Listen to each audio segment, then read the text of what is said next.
My good friend, the business analyst Lou Schizas, has a term for those economic institutions that are controlled or influenced by government.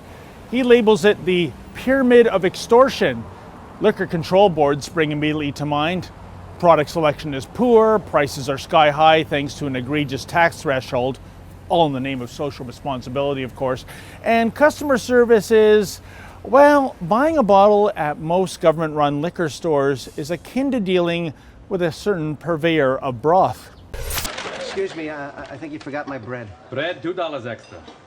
$2, but everyone in front of me got free bread. You want bread? Yes, please. $3! What? No soup for you.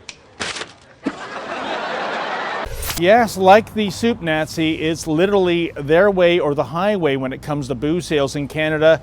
If you don't like the goods and service at your unfriendly neighborhood LCBO, then hey, feel free to drive to Buffalo, New York. Oh, and good luck bringing your Yankee hooch back over the border. You see, Canada Customs, they're part of that pyramid of extortion too, and they'll want their piece of the action when it comes to taxes and duties.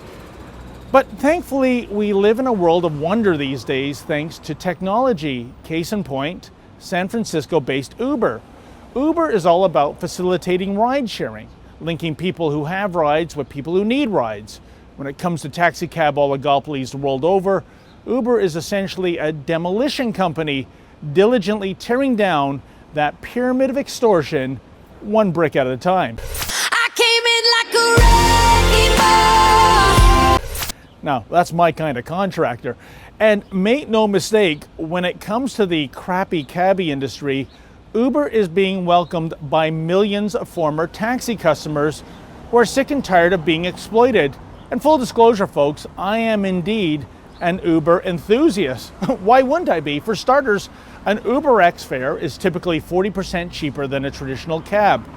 You can order your ride on your smartphone and track its progress. When that vehicle gets there, you'll find it's clean and doesn't smell of halitosis. The driver tends to be friendly and practices that which is known as personal hygiene. A bottle of water is frequently offered, and finally, payment is seamlessly facilitated by credit card. Now, just try paying by credit card with a traditional taxi company. 9 times out of 10, the driver will decline plastic payment, claiming his credit card machine isn't working. And golly, which Korean Warsaw store did these cabbies buy their tech from anyways? However, the moment you tell the driver that A, you don't have cash, and B, don't bother driving to an ATM with the meter running because there's no money in the bank account either, guess what? Suddenly, the Easter miracle occurs. It's alive! It's alive! It's alive! It's alive! But the cab industry has brought the Uber disruption upon themselves. Cab companies and the bureaucracies that regulate the cab companies all over the globe tend to follow a business model that is seemingly lifted from Soviet Union supply management economic theory, namely, keep the supply of cabs artificially low so that a minimum income for the cabbie is guaranteed and his plate value remains high. This is why it's virtually impossible getting a cab during high demand periods such as New Year's Eve, Halloween, and Super Bowl Sunday. Meanwhile, the cab companies are aided and abetted by city bureaucrats who are doing their utmost to stymie Uber, typically by issuing tickets to Uber drivers for operating without a limousine license or launching futile legal action against the company.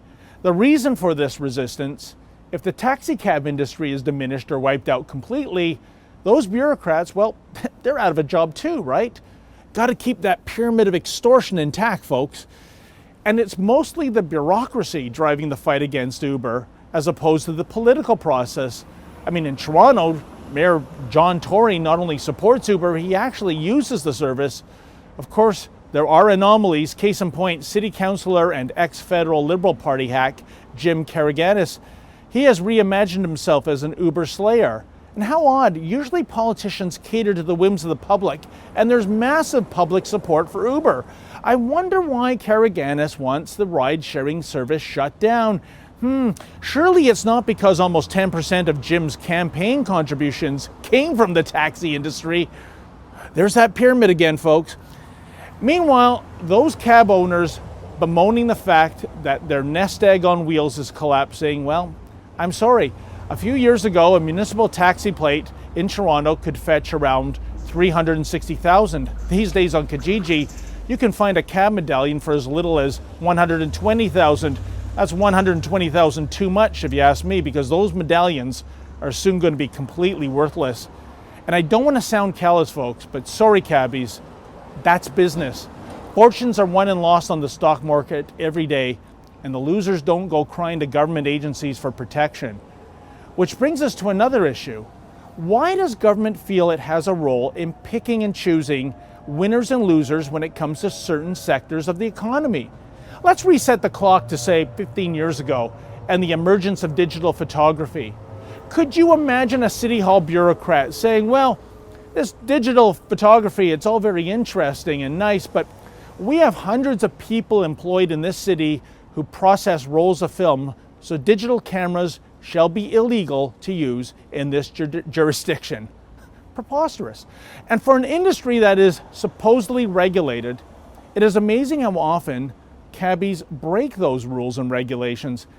Here's a tragic case in point. In August, there was a deadly shooting outside Toronto nightclub Music. 26-year-old Ariela Navarro Fenoy got caught in the crossfire. But here's the thing, folks. When the violence erupted, Fenoy tried to leave the area via cab. Several cabs refused to give this young lady a ride because the fare was too low given the distance involved. Cabbies aren't allowed to refuse rides based on distance, but they do it all the time. And this time, because of their indifference, a young lady paid with her life. Meanwhile, the response from the taxi cab companies and the regulars in the bloody aftermath?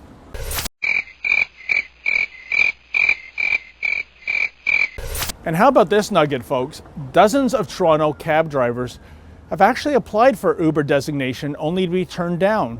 Why? Well, they failed the criminal background check. So the question arises, why are there people driving cabs in the so-called regulated industry who can't even meet Uber's minimum benchmark for criminality?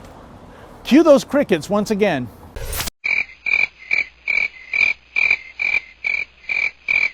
Bottom line, we now live in a shared economy aided and abetted by smartphones and smart apps and, well, smart people like the folks behind Uber who realize that when it comes to ground transportation, there is indeed a better way. As for the Luddite cab companies and their bloated bureaucrat buddies, time to get with the program. To quote those other masters of technological prowess, your culture will adapt to service us. Now, if only there was an Uber app for liquor retailing in Canada too. For TheRebel.Media, I'm David the Menzoid Menzies.